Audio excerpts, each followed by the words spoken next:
I crossed the graduation stage alone while my parents threw a Super Bowl party. I cried in the parking lot, then bought a one-way ticket that completely changed my life forever. I crossed the graduation stage alone, my name echoing into a room packed with families that weren't mine. 3 empty seats in the front row stared back at me colder than the February air waiting outside. While I shook hands with the dean, my parents were across town hosting a Super Bowl party, laughing, eating, celebrating everything except me. I held it together until I reached the parking lot, diploma slipping in my hands. That was the moment something inside me broke and something else finally woke up. I didn't know it yet, but the next choice I made would change my life forever. My name is Annabelle Rowan, and the morning of my graduation began with the kind of hope I should have known better than to hold. I woke before my alarm, nerves buzzing under my skin, the cheap fabric of my rented gown hanging from the closet door like a promise I had earned inch by inch. 6 years of night lectures, early shifts, and quiet sacrifices had led me to that moment. I brewed coffee in the dark, breathing in the warmth, letting myself imagine just for a second that maybe today my family would meet me halfway. I wasn't naive enough to expect a parade. I just pictured my mother's soft smile in the audience, my father lifting a hand in that casual wave of his, my brother pretending he wasn't bored, ordinary things other families took for granted, tiny gestures that would have told me you matter to us, we see you. The house was quiet while I got ready, slipping into the only pair of heels I owned, the ones I'd bought secondhand for job interviews. I checked my phone more times than I'll admit, waiting for a message saying they were on the way or asking where to park. Nothing came. Instead, an old group chat lit up with chatter about snacks for the Super Bowl party. My mother had sent a picture of her famous dip arranged perfectly on the coffee table, the caption full of exclamation points. My father joked about which team would disappoint him this year. Mason bragged about a bet he was placing. No one mentioned the ceremony. Not one of them asked if I was nervous or excited or breathing. Still, I told myself they'd show that maybe this was how they calmed their nerves. Distraction dressed as denial. I clung to that thought like a thread holding the whole day together. At the auditorium, families flooded the entrance in bursts of color bouquets, balloons, kids darting between legs while proud parents tried to wrangle them into pictures. My row was near the front, and the ushers had placed 3 seats aside with my last name printed neatly on the backs. It felt surreal seeing them there, reserved for people I had spent years trying to make proud. I smoothed my gown, checked my phone once more. Still nothing. My chest tightened, but I swallowed it down, refusing to let the panic bloom. I took my seat, staring at those empty chairs as the lights dimmed. A small, ridiculous part of me whispered, maybe they'll slip in late. Maybe they're parking. Maybe the traffic. But just then, another picture from the living room pinged onto my screen. The TV blaring pre-game commentary. My father's hand holding up a beer in the corner of the frame. Mason's laughter frozen mid-motion. That was when the truth finally pressed its weight onto my shoulders. They weren't coming. They had never planned to. The parking lot was colder than I expected. February wind whipped between the cars, slicing through my gown as if it had something to prove. I made it as far as the back row of the lot before my knees gave out. One moment I was walking, holding my diploma with both hands trying to breathe past the tightness in my throat, and the next I was sitting on the curb, the world blurring around me. My phone buzzed again. A picture from the party, my mother grinning beside a tray of wings, my father raising a glass, Mason posing with friends like he'd just won something. Not one of them wrote, "How did it go, Belle?" or send us a picture or "We're sorry we missed it." The silence said more than words ever could. Tears hit my gown before I realized I was crying. Not loud, dramatic sobs. Those might have helped. This was quieter, the kind of crying that feels like pressure giving way, each tear carrying years of swallowed disappointments. I wiped my face with the sleeve of my gown and laughed once, humorless. I had crossed that stage alone while my family hosted a watch party for a game they'd already seen 100 times. I don't know how long I sat there, long enough for the crowds to thin. Long enough for the ache in my chest to turn into something sharper, clarity. Or maybe the first flicker of anger finally given permission to breathe. When my phone buzzed again, I didn't expect much, but it wasn't my family. It was my Aunt Helena. Saw the ceremony photos online. "Proud of you, sweetheart. Call me when you're free." The message was simple, but it settled differently inside me. Someone had seen me today. Someone who didn't want anything from me. I stared at those words while my breath fogged in the cold air. My diploma sat across my lap like a question I couldn't answer. What happens now? I couldn't go home and pretend it didn't hurt. I couldn't plaster on a smile and laugh at my father's jokes or Mason's excuses. Something inside me had shifted too far to slide back into place. That was the moment I opened the travel app. It wasn't dramatic. No triumphant music, no cinematic glow. Just me sitting on cold concrete, thumb hovering over a list of flights I'd saved months ago. I'd always dismissed them as daydreams, trips I'd take someday when I had time, when I had money, when my family didn't need me. But they always needed me, and needing me had cost me everything. My finger moved before my fear could catch up. One-way ticket, Colorado. A retreat I'd bookmarked during a sleepless night, promising myself I'd go when life got less hectic. Life was never going to get less hectic. Not with them. The confirmation email pinged into my inbox. I felt the smallest exhale leave my body shaky, but real. For the first time in years, I hadn't chosen them. I had chosen me. Colorado didn't look real from the airplane window. Snow powdered the mountains like someone had sifted sugar over the peaks, soft and untouched. I pressed my forehead to the cold glass, the hum of the engine steadying my breath. It was the first quiet I'd felt in years. No buzzing group chats, no sudden emergency bills, no guilt slipping under the door like a draft. Just white ridges, open sky, and the unfamiliar thought, maybe I don't have to go back. The retreat sat tucked against a pinny-covered hillside. The lobby smelled like cedar and citrus, warm enough to melt the last of the cold, clinging to my skin. A woman at the front desk greeted me with a softness I wasn't prepared for. "Welcome, Annabelle. We're glad you're here." No one had said my name like that in a long time, with no expectations attached. My room overlooked a frozen lake. I stood at the window, watching the ice shimmer under the late afternoon sun, and realized my shoulders were beginning to drop inch by inch. I hadn't noticed how tightly I'd been holding myself. I told myself the trip was just a break, a pause, a place to reset before returning to Hartford and resuming the role I'd always played. Good daughter, reliable sister, walking wallet. But that illusion cracked the next morning. After a massage, I checked my phone out of habit. 15 missed messages. 13 from my family. "Mom, can you send a few hundred? Dad, help with a bill? Just temporary. Mason lost my card again." You know how it is. None of them asked about the ceremony. None of them even wrote congratulations. The final message came in while I was still staring at the list. It was from Helena Bell. "Honey, check your credit report now." A knot formed in my stomach. I sat on the edge of the bed, opened the app, and waited for the screen to load. When it did, my breath left me all at once.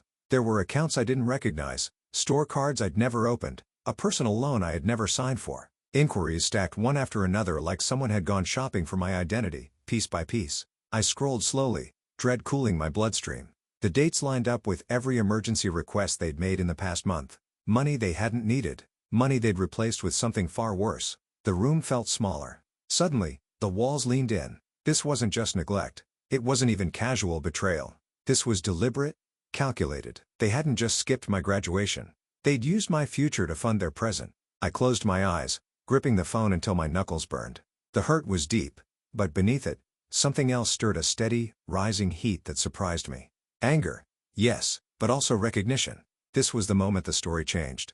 Not when they failed to show up for me, but when I finally saw them clearly. By the time I called Helena back, my hands were steady. She didn't sound shocked when I told her. "I hoped I was wrong," she said softly. "You need a lawyer, sweetheart.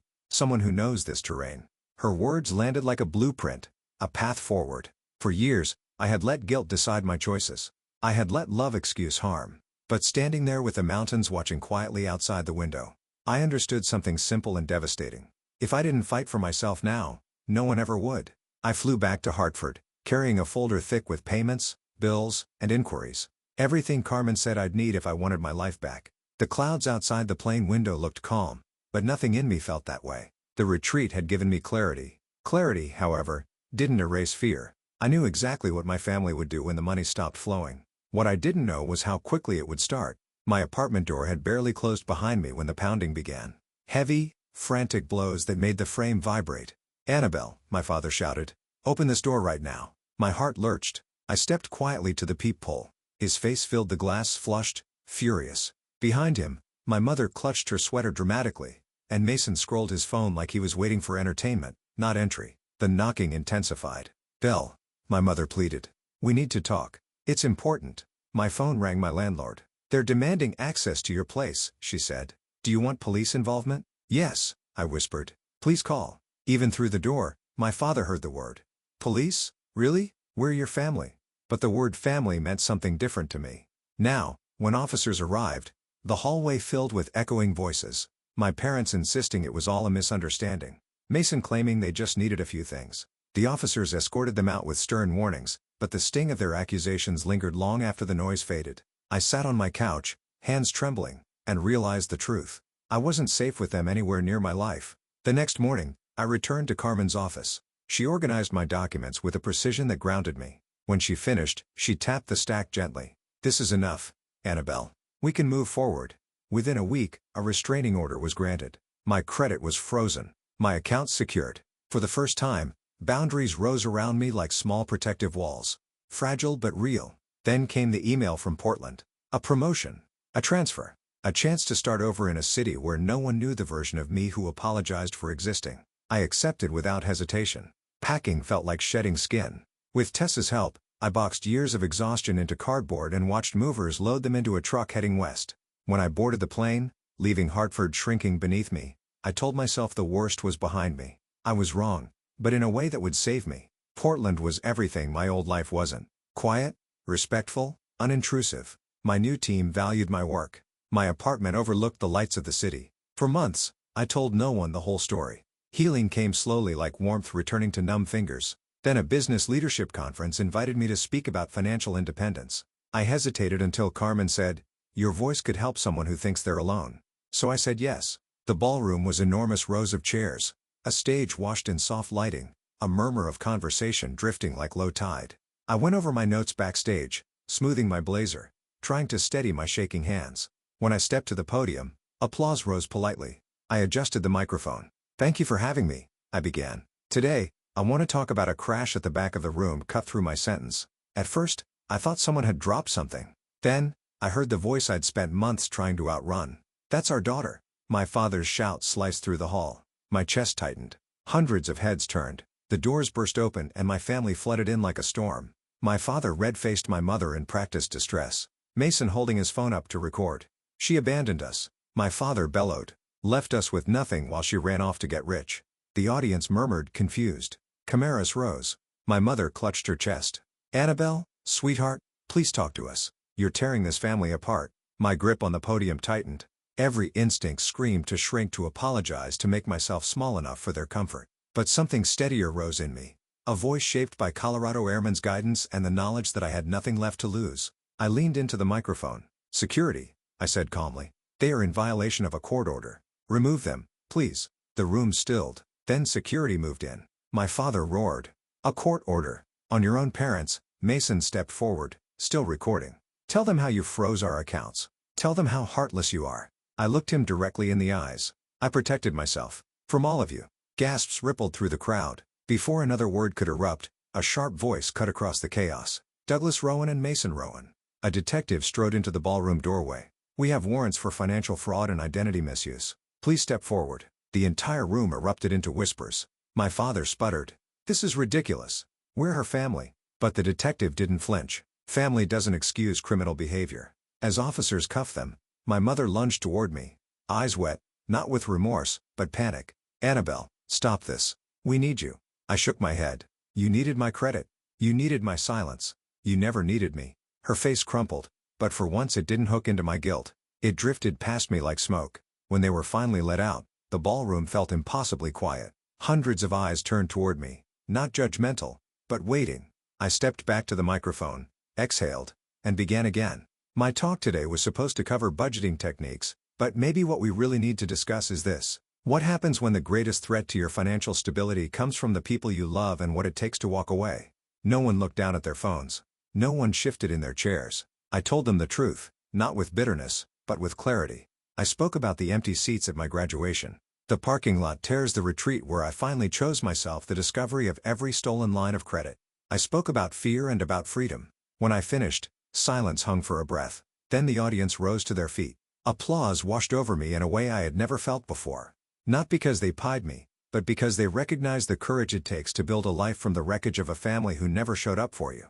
And there, on that stage, a different city, I realized something simple and profound. I wasn't alone anymore. The investigation moved faster than I expected. With the warrant served, and Carmen guiding every step, the truth unfolded in black and white paperwork. Accounts opened without my consent, loan inquiries tied directly to my father, and Mason patterns of manipulation, stretching back farther than I wanted to admit. The court upheld the restraining order, permanently. My credit was restored piece by piece. For the first time in my adult life, my future didn't feel like something my family could reach into and ruin. Portland became more than a fresh start. It became home. My office walls slowly filled with pieces of a life I chose, photos with co-workers who'd become friends, A small plant Tessa insisted I keep alive. And finally the framed diploma I hung above my desk, not to prove anything to them, but to remind myself how far I'd walked alone. Some nights I still heard echoes of old guilt, but now they faded quickly, drowned out by something steadier. Safety peace.